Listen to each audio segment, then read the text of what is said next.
Pe, ano? Hanggang ganyan ka na lang? Hindi ka ba mag-resign dyan sa trabaho mo? Ilang taong ka na dyan ah.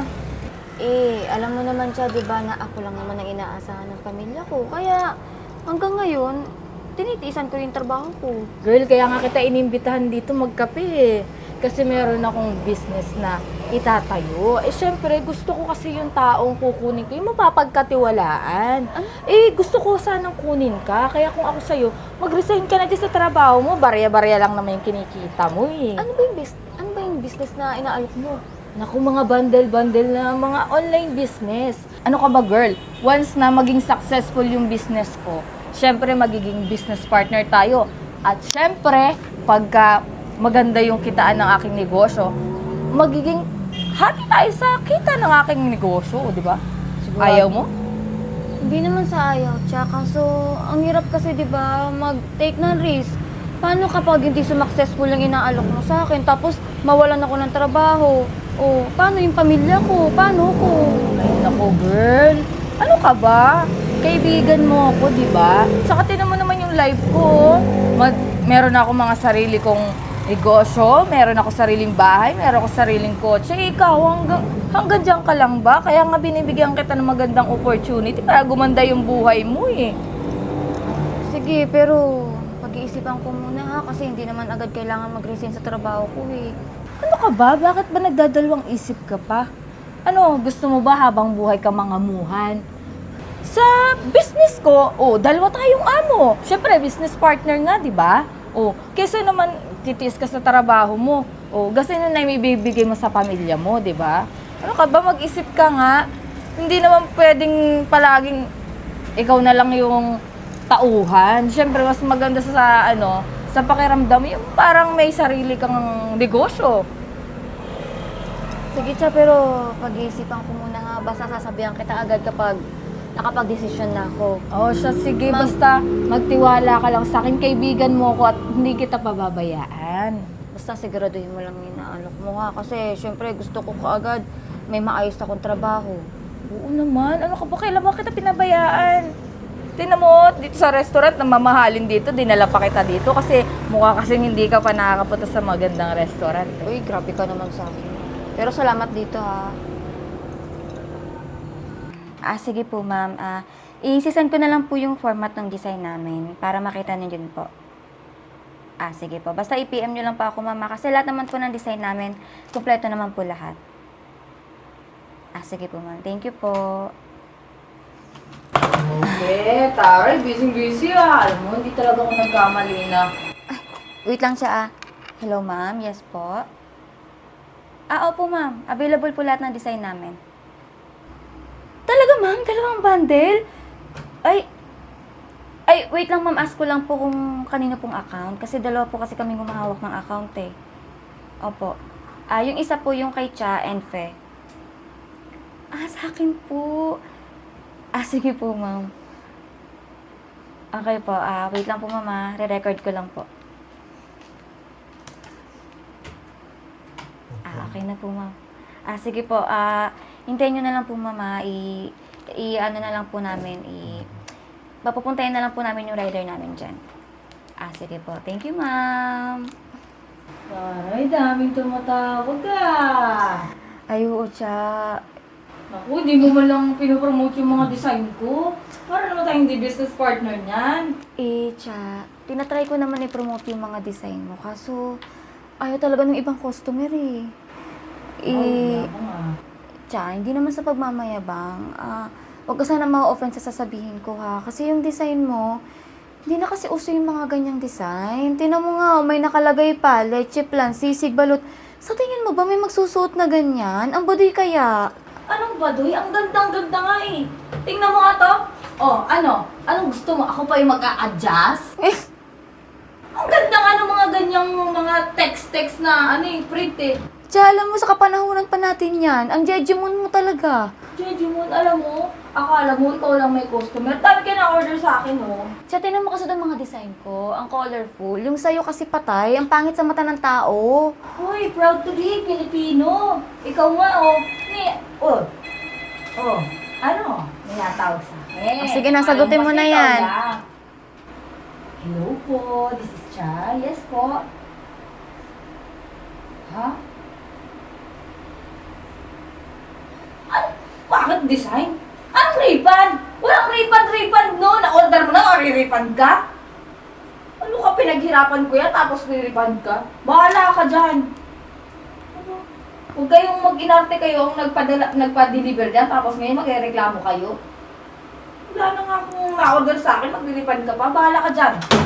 Uy, Cha, dapat maayos ang pakikipag-usap mo sa customer imbis na ipaliwanag mo na maayos. Abape, huwag mo nga akong pangaralan kung anong gagawin ko. Baka nakakalimutan mo. Business ko to, idea ko to. Hindi porket maraming umu-order sa'yo, ikaw na yung magaling. Eh, Cha, hindi naman sa ganun. Siyempre, di ba partner tayo? Dapat nagtutulungan tayo. Eh, paano ka babalikan ng customer kung ganyan makipag-usap? Oh. Pwede ba, huwag masyadong pabida. Alam mo, nai-stress ako eh. Siya nga pala, lalabas mo na ako. Meron kasi akong pupuntahan. Gusto ko muna makapag-isip kung anong magandang idea para sa mga bago kong design.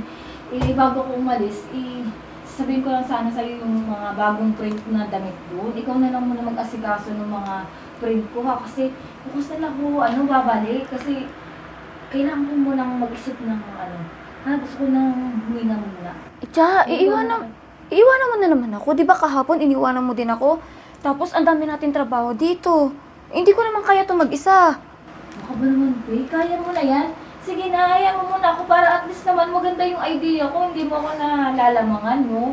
Uy! Siyempre, kailangan ko magkameron ng magandang idea para at least madami din bumili sa akin. Ano, dapat ikaw lang. Uy, Cha, hindi tayo nagko-competition dito ha. Partners tayo ha. Dapat nga nagtutulungan tayo eh. Kaya nga, gusto kong magkameron ng idea para naman gumanda tong business natin lalo. Di madami tayong sales, di ba? So, sige na, dami pang sinasabi. Alis na ako. Ang dami ko kasi sinasuggest sa'yo. Di mo naman...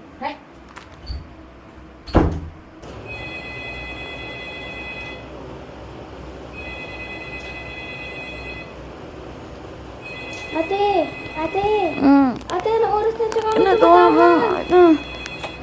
Hello? Ha? Ay, sorry po. Anong oras na ba? Alas 3 na, ate. Ay, ma'am. Oh, sige po. May work. Wait lang, mama. Opo. 3 bundle po. Sige po, i-check ko na lang po yung account ko. Okay po, nag-PM po pala kayo. Pasensya na mama, kung di ko po kayo nare-reply. Nakatulog po kasi ako sa sobrang pagod eh. Sige po ma'am. Sige po, salamat po. Ba't nandito ka? Ate, anong oras na? Nag-alala na ako sa'yo. Anong oras na? Di ka pa rin umuwi. Ano, alas 3 na madaling araw. Ba't ikaw na lang mag-isa dito? Nasa sa atin siya? Wala, ayun, iniwan ako. Kailangan daw muna niya magpahangin, mag-isip-isip ba? Kasi tinaman naman yung mga design niya, oh. Wala kasing na-order, may nag-refund nga sa kanya eh. Kay Ate Chato. Oo, ito yung design ko. Sino bang order dyan, te? Ito mo yung sa'yo, ang ganda nung dinisign. Kaya pala wala na-order sa kanya. Hindi nga ilang beses ko na rin siya pinagsabihan about dyan sa design niya. Ayaw naman niya makinig sa akin. Siyempre partners kami, dapat nagtutulungan. Partners ba talaga kayo? Oo. Kasi sa nakikita ko, ate, parang ikaw lang naman yung nagkatrabaho dito. Sa'yo pa, kung makita yung business na to, hindi ka ba lugi dun? Sa tingin ko naman hindi, kasi kaibigan ko naman siya. Tapos, kung wala naman siya, wala naman ako dito sa business na to. Alam mo, te, maggawa ka na ng sarili mong negosyo. Kasi di ba pangarap mo restaurant, marunong ka magluto, tsaka pangarap mo yun kasi hindi tayo nakakain sa ganun dati. Alam mo, Jaylene, plano ko naman na talaga yan na magkaroon ako ng sarili kong negosyo, yung restaurant. Iniintay ko lang na mapalago namin yung negosyo namin kasi plano ko din talaga na once na mapatayo ko yung gusto kong restaurant, isasama ko si Cha dun sa plano ko. Kasi syempre, di ba, wala naman ako dito kung wala si Cha. Tinulungan niya ako, kaya gusto ko rin tulungan siya. Hindi naman lalagot tong business na to kung hindi dahil sa'yo eh. Jaylene, ano ka ba? Dapat marunong kang tumanaw ng utang na loob. Kasi isipin mo, wala ako nito kung hindi ako tinulungan ni Cha, kung di niya ako niyaya dito sa negosyo na to. Alam mo ate, sa nakikita ko, dapat siya yung may utang na loob sa'yo kasi yun naman naman. Pero ate, anyway, gusto ko na umuwi. Tara na. Takot na ako sa mag-isa sa bahay. Oh, sige, tara na. Ayusin ko lang to, ha?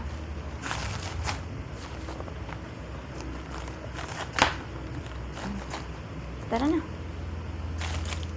Yan na ba yan? Oo, iwanan ko na yun dito. Pe, Kala mo ikaw lang nakakabenta, ha? Meron akong malaking investor. Pupunta siya ngayon dito. Siyempre, mamaya tatawagan ko siya. Kasi ngayon yung punta niya. Wow, tsaka congrats ha. Masaya ako para sa'yo. Ay, talagang masaya ako kasi napapalago na natin itong negosyo. Pero, wait lang, tatawagan ko na kasi hindi na ako makapag-antay pag malaki sa'yo yung investor. Sige.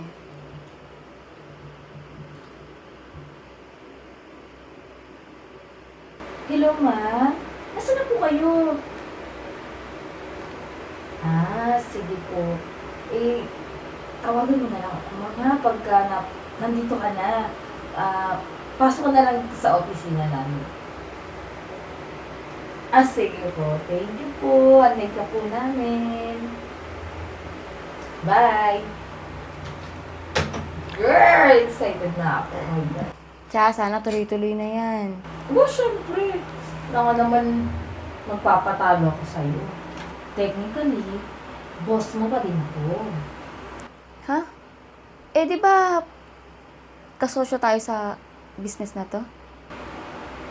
Oo, pero di ba mas malaki naman yung in-invest ko dito compare sa'yo? Tsaka, ako naman ang nag-idea ng negosyo na to, di ba? Pasok! Oo, friend, nandiyan na yung investor ko. Oh my God, malaking kita natin ngayon. Hi, good morning. Ay, good morning po. Ako yung investor na kausap mo. Gusto ko sana makita yung mga designs mo. Nakita ko sa website mo. Sobrang nagustuhan ko. So, number mo yung nakita ko. Tumawagagad ako sa iyo. Ay, naku, ma'am. Ito nga pala yung mga design na ipapakita ko sa'yo. Ito!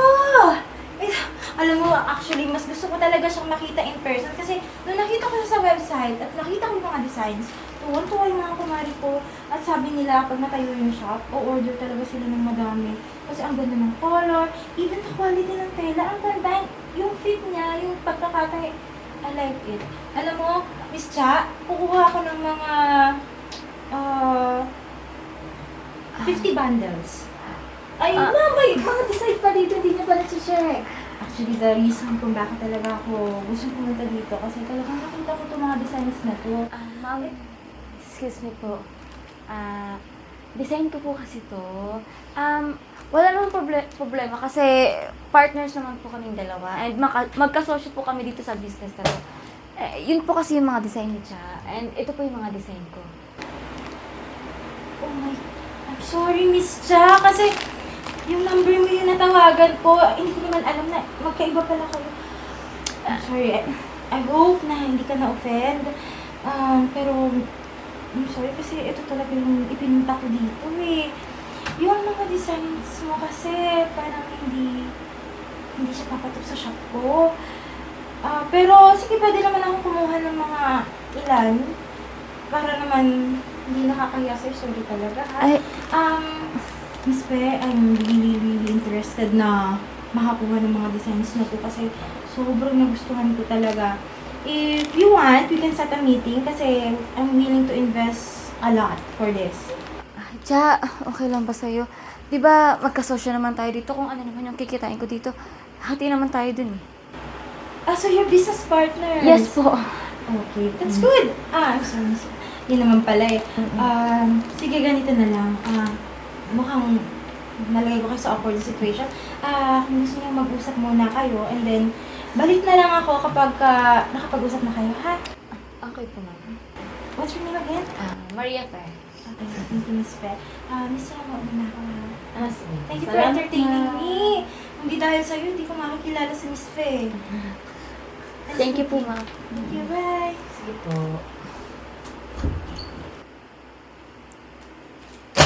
Alam mo, Pe, kasalanan mo to eh. Bakit na lagi na lang ikaw napapansin? Cha, hindi ko naman ginusto yung nangyari. Di ba ang sabi ko nga dun sa investor mo na hati naman tayo dito sa kung ano yung kikitain ko dito. Ba't ka naman Hindi pa nagagalit? rin ako papayag na matatalo mo ako.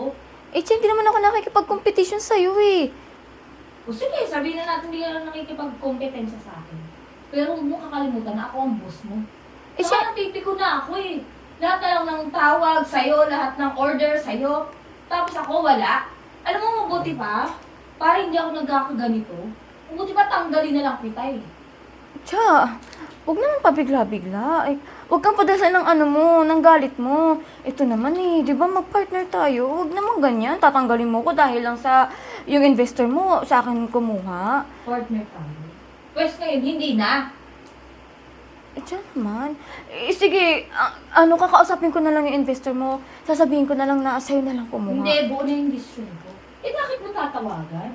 Eh kahit nang umalis ka dito, eh di ibig sabihin, sa akin mapupunta yung benta na yun. Bakit? Kasi mo lang na may in-invest mo dito, di ba? Wala pa nga sa kalahati. Mas lamang pa rin ako. Kaya ako masusunod dito. Alam mo, mabuti pa, lumayas ka na nga. Eh, Cha, hindi naman pwede yung ganyan.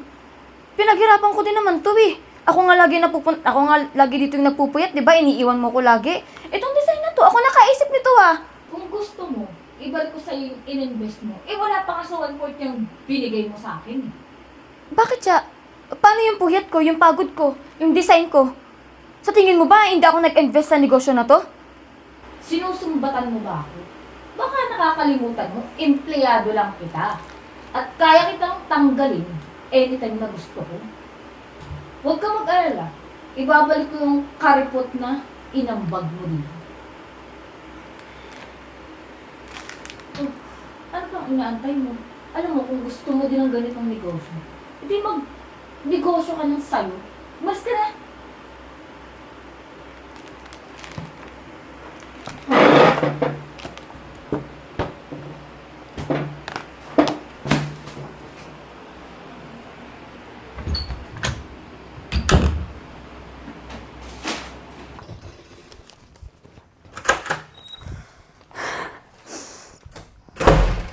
Malas.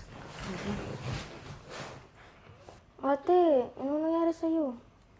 Eh, paano? Dumating yung investor ni Cha, tapos nakita yung design ko. Pagdating niya sa office, sa akin ba naman kumuha? Eh, hindi ko naman kasalanan kung sa akin siya u-order eh. Tapos ngayon nagalit sa akin si Cha kasi sa akin nga kumuha.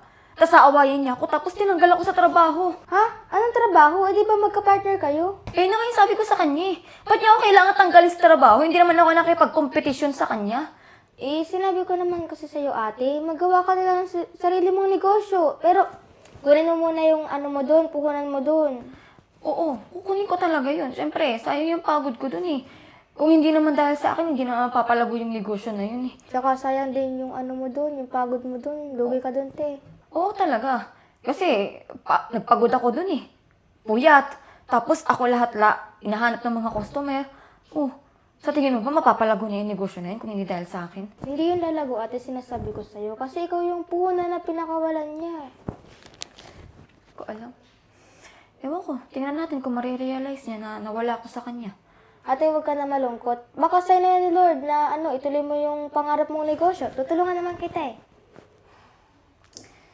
Alam mo, Jaylin, hindi naman mahirap magkaroon ng negosyo. Kaso, syempre, magsisimula ka ulit. Ate, wala ka bang tiwala sa sarili mo? Negosyo nga na ate, tsaka napalago mo. Sarili mo pa kayang negosyo, di mo papalago.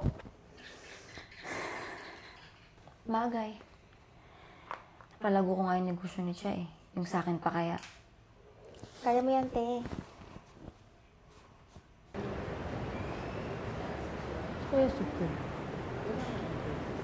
Caramel macchiato po. Dito po. Matcha. Welcome. Hello po. Ano po order nila? Ay, sir, ano po, hindi po kasi talaga ako order. Eh, napunta po kasi ako dito kasi hinahanap ko si Pe. Si Pe. Opo, baka pwede mo pakitawag, kakausapin ko lang. Busy po kasi si Boss. May appointment po ba kayo sa kanila? Eh, wala eh, hindi kasi siya nag-reply sa akin. Kaya nagdiretso na ako dito sa restaurant niya. Eh, baka pwede mo pakitawag, sabihin mo, best friend niya ako si Cha, kung pwede makausap ko siya. Best friend niyo po kayo? Opo. Sige po, sabihin ko po. Patawagan ko po sa office. Sige po. Thank you po ah. Sige, salamat.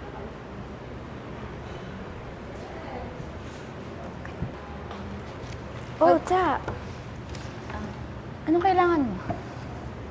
Pe, pwede ba tayong mag-usap? Ano pag-uusapan natin? Pe, pasensya ka na. Lugi kasi yung negosyo ko. Pasensya ka na kung naging sakim ako. Napunta ko dito kasi gusto ko sanang mag-apply ng trabaho sa'yo kasi walang-wala na kasi yung negosyo ko ngayon eh. Alam mo, Cha, okay tong resume mo eh. Pero may problema kasi sa pagkatao mo eh. Parang hindi kasi pasok yung ugali mo dito sa restaurant ko. Pinagsisihan ko naman yung ginawa ko sa'yo eh. Pero sana mapatawad mo na ako. Alam mo, Cha, sobrang pasasalamat ko sa'yo kasi inalok mo ko sa negosyo eh. Pero ano ginawa mo? Tinrider mo ko, di ba? Alam mo, kasama sana kita dito sa negosyo na to eh. Pero sakim ka. Pe, kaya nga napunta ko dito eh kasi gusto kong humingi ng tawad sa'yo. Gusto mong humingi ng tawad? O para gamitin ulit ako? Tiyan, naalala mo nung time na nagmamakaawa ko sa'yo na wag mo kong tanggalin. Dahil kailangan ko ng trabaho.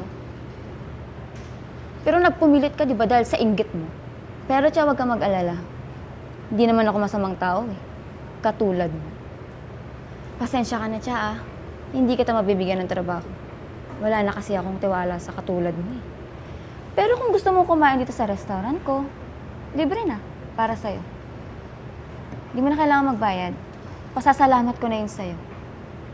Kasi kung hindi dahil sa'yo, wala ako dito ngayon.